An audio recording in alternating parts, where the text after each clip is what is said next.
455, and not just a Buick 455, the other guy's 455, but a Buick with boost.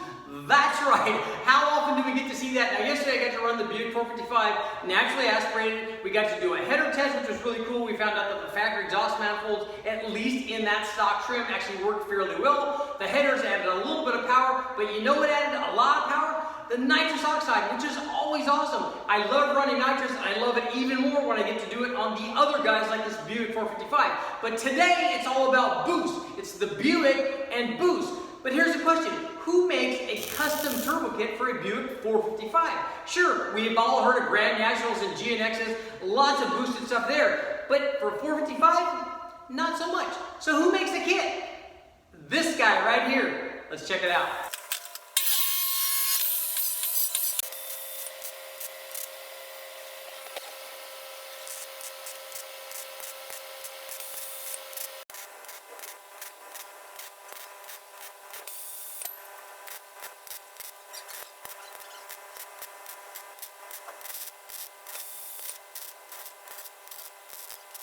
The other guy's Buick 455 getting some action today. Take a look.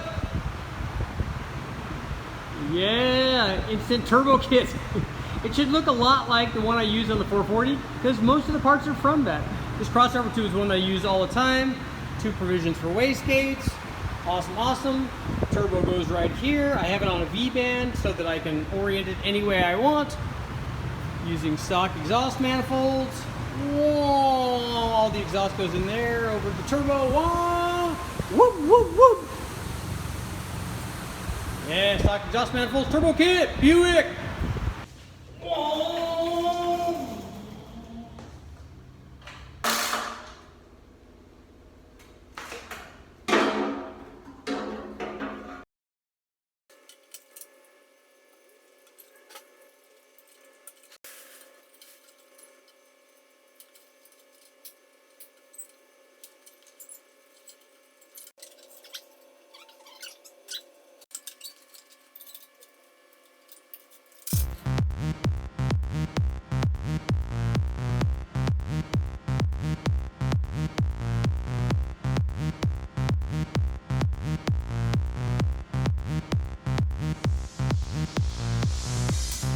Well, it took a lot of prep work, but I think the Buick is finally ready to start.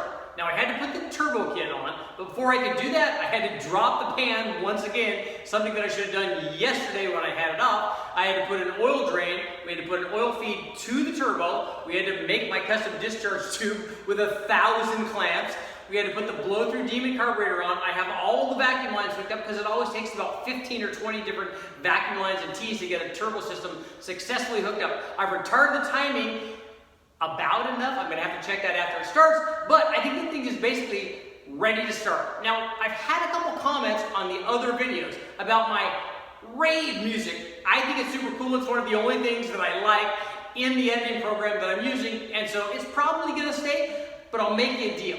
If I go in there and hit the key and throttle this thing up and it starts right away, the music stays. But if it does, I'm gonna dance. Okay, we're just doing a final check before we try to start for the first time. We've got a blow-through Demon carburetor running on gas. We're not gonna run the 85 yet. We've got a CSU hat on it. We've got our stock exhaust manifolds going to our turbo kit.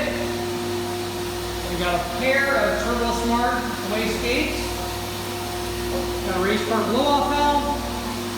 Got the fancy $163 DNA turbo. There's our exhaust setup. Got our O2 sensor. Again, we're going to blow through the carburetor. We got the HEI. I've got the ignition timing retarded.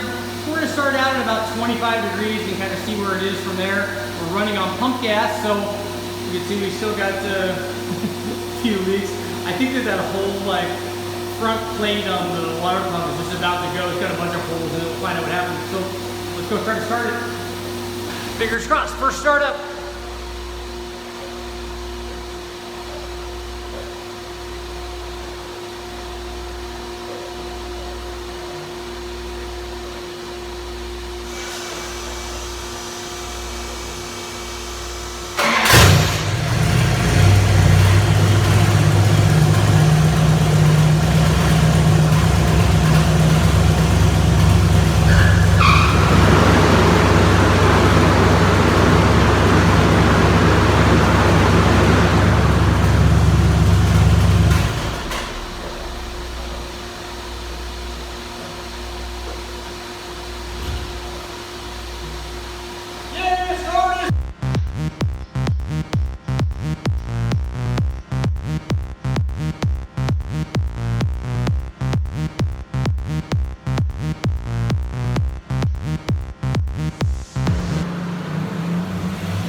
Here is our NA combination. When we ran the Buick yesterday, it made 308 horsepower and 465 foot-pounds with the stock exhaust manifolds on it. And that Holley Brawler carburetor, you know, the 750, the one that's too small for everything. Here's what happened after we installed our turbo kit using the stock exhaust manifolds, and we actually went down in carburetor size. It was a blow-through 650 Demon. Here was our first run at 5.5 pounds, not very much boost. 423 horsepower, 615 foot-pounds of torque. And my plan was to get this thing running right and tuned, and then start the loads lower after this. But we went up and boost a couple of times, and I actually never got to a point where I could run it down at 2,000 RPM, and you're about to see why.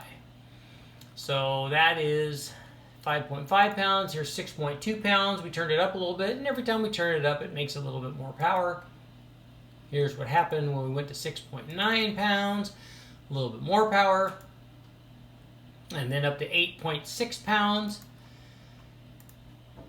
quite a bit more power, and here's where things started to go wrong. You can see that the peak horsepower number at that 8-pound run is almost 500 horsepower. It's 496 horsepower, but it's almost 500 horsepower. It's not quite 500, and I wanted it to be 500, so I ran it again. And on the next run, which is run 17, is the blue one up here. Wow! It was on a mission because it was going to do a little bit better than before, and then it all kind of went away there. You can see, and you can see from the video that I showed you, it did indeed go away. And so it hurt at least one cylinder. So we're going to figure out what to do. So these are our power outputs. The boost, it does like boost without any problem. I think that the tune was right. That was kind of all spot on. But let's get to our conclusion and talk about what we should do. You guys that are interested, although we're going to talk about that in the conclusion, let's take a look at the air-fuel ratios. And I know you're going to look at this, and especially all the fancy tuner guys in the world. Oh, look how jaggedy that is. But look over at the left-hand side where the scale is. That's a variation of 1/10 of an air fuel point from 11.3 to 11.2. So it's pretty consistent. That's at 5.5 pounds. Let's see what happened when we went to 6.2. It got ranged from 11.6 down to 11.3. When we went up to 6.9, 11.7 down to 11.4. And at 8.5 pounds from 11.8 or 11.8 down to 11.5. So plenty safe for 8.6 pounds with a blow through with good gas and not a lot of timing. So those are the air fuel curves, and again, even on this scale, you're only seeing a change of 0.6 of an air fuel point from 11.8 to 11.2, and only because the low boost run, was a little bit richer than these other ones. Otherwise, these things are all within 1/10 or so of each other, so that's a pretty good combination. Okay, guys, everything was going great. We had the Buick, and we were running boost, and we were running 5 pounds, and then 6 pounds, and then 7 pounds, and then 8 pounds, and then it wasn't really that good anymore, as you saw. But that kind of stuff happens. But here's some important stuff, and I want you guys to comment and let me know what you guys think, and then we'll go in that direction. First off, if all of the people have already left and they're not listening to this, don't tell them what's going on. So let's go into the tune right now on this combination. We ran this thing on 91 octane, but it actually had a mixture of 91 and 100 because there was already some 100 in the fuel tank for the dyno. So I just poured 91 in there. We had a little bit of a mixture. We also ran 25 degrees of total timing. We had a blow-through carburetor. I didn't have an intercooler because we were just running low boost, but I had 25 degrees of total timing, and I did jet this thing, so the air fuel was in the low to mid 11s. So all of that stuff should be plenty safe, so I don't think it was detonation that hurt this thing, at least not from our tune, unless, and here's what I want you guys to answer me, let me know what you guys think. Could this be a distribution problem? I mean, obviously it's a blow-through carbureted combination with a factory intake, and not only is it a factory intake, which I don't know how the distribution is on this particular intake manifold, but it's also a factory intake designed for a quadrajet with a non-quadrajet 4150 Holley. Actually, it's a Demon, and it's a blow-through Demon. But it also has a spacer on it, so there's all sorts of things that could contribute to this thing not having the right distribution in the manifold and hurting one of the cylinders. So let me know what you guys think. What do you think caused it? I don't think it was timing. We know that it wasn't air fuel. I don't think it was octane, because I've run this kind of stuff on pump gas before without any problem. Like I said, we're running low boost, and that probably isn't the problem. But let me know what you guys think. Let me also know if you guys want me to do an autopsy video. I mean, we showed the runs, we made power, which was cool, but then it blew up, which is not that cool. But now let me know, should I take this thing apart on camera so we can all see kind of what happened?